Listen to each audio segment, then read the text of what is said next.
Uniform civil code UCC पर BSP की क्या प्रतिक्रिया है, उसके संबंध में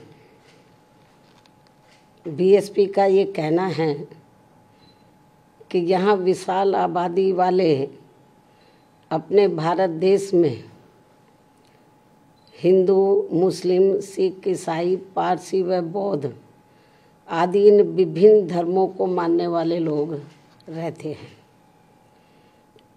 जिनके हर मामले में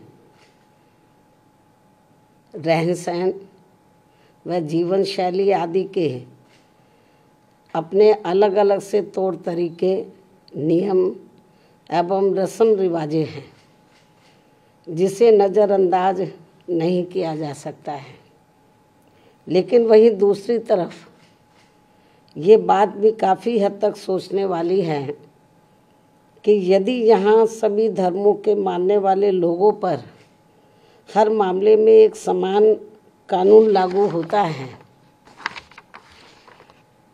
तो उससे देश कमज़ोर नहीं बल्कि मजबूत ही होगा। साथ ही लोगों में आपसी सांप्रदायिक सद्भाव व भाईचारा आदि भी पैदा होगा। ये बात भी कई हद तक सही है, जिसे खास ध्यान में रखकर ही भारतीय संविधान की धारा 44 में समान सिविल संहिता यानी कि यूनिफॉर्म सिविल कोड यूसीसी को बनाने पर प्रयास वर्णित है, उसका जिक्र किया गया है। लेकिन इसे जबरन थोपने का प्रावधान बाबा साहब डॉक्टर भीमराव अंबेडकर के संविधान में निहित नहीं है और इसके लिए जागरूकता व आम सहमति को श्रेष्ठ माना गया है, जिस पर अमल न करके अब इसकी आड़ में संकीर्ण स्वार्थ की राजनीति करना देश हित में सही नहीं है, जो इस समय की जा रही है। क्योंकि संविधान की धारा 44 में तो समान सिविल संहिता बनाने का प्रयास तो वर्णित है, लेकिन इसे थोपने का नहीं। इसलिए इन सब बातों को खास ध्यान में रखकर ही तब फिर बीजेपी को देश में यूसीसी को लागू करने के लिए कोई कदम उठाना चाहिए था। इसके साथ ही यहाँ मैं ये भी कहना चाहूँगी कि हमारी पार्टी समान सिविल संहिता यानी कि यूसीसी को लागू करने के विरुद्ध नहीं है, बल्कि भाजपा व इनकी सरकार के इसको देश में लागू करने के तौर तरीकों से सहमत नहीं है।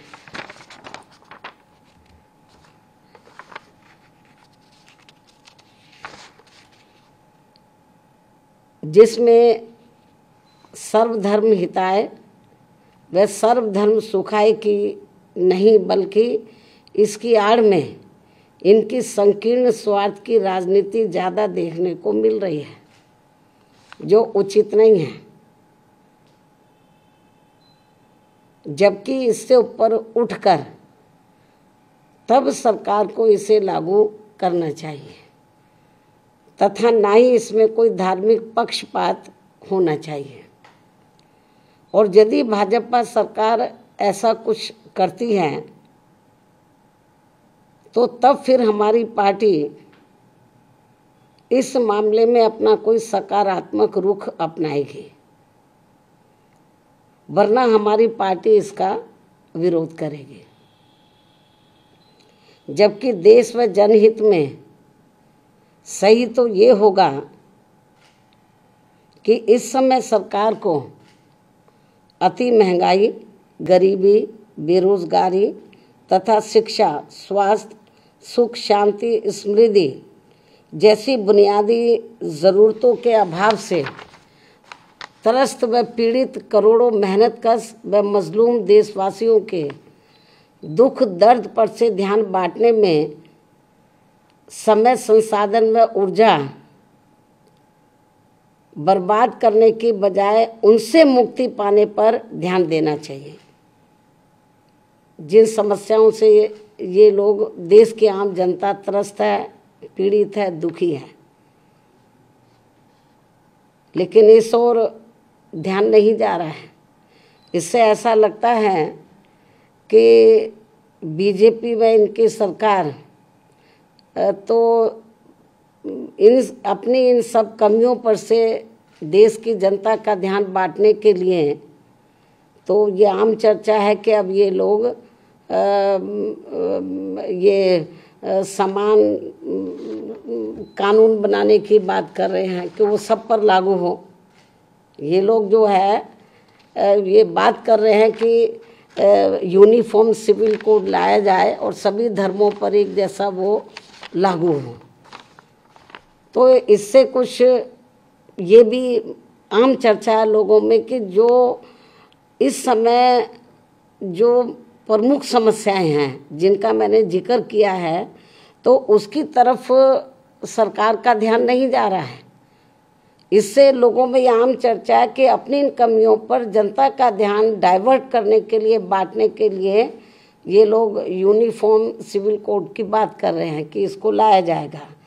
तो लेकिन मैंने बताया कि हमको इसके खिलाफ नहीं है, लेकिन इस बात को भी ध्यान में रखकर चलना चाहिए कि अपने देश में विभिन्न धर्मों को मानने वाले लोग रहते हैं, उनके अपने रस्म रिवाज है, उनकी अपनी कार्यशैली है, जन्म से लेकर मृत्यु तक उनके अपने अलग से तौर तरीके हैं। तो जब ये कानून बनाए, इन सब चीज़ों को भी इनको ध्यान में रखकर चलना चाहिए। तो ये भी मेरा इनको ये कहना है, बीजेपी को, इनकी केंद्र की सरकार को। इस खास सलाह के साथ ही अब मैं अपनी बात यहीं समाप्त करती हूँ। धन्यवाद। जय भीम व जय भारत।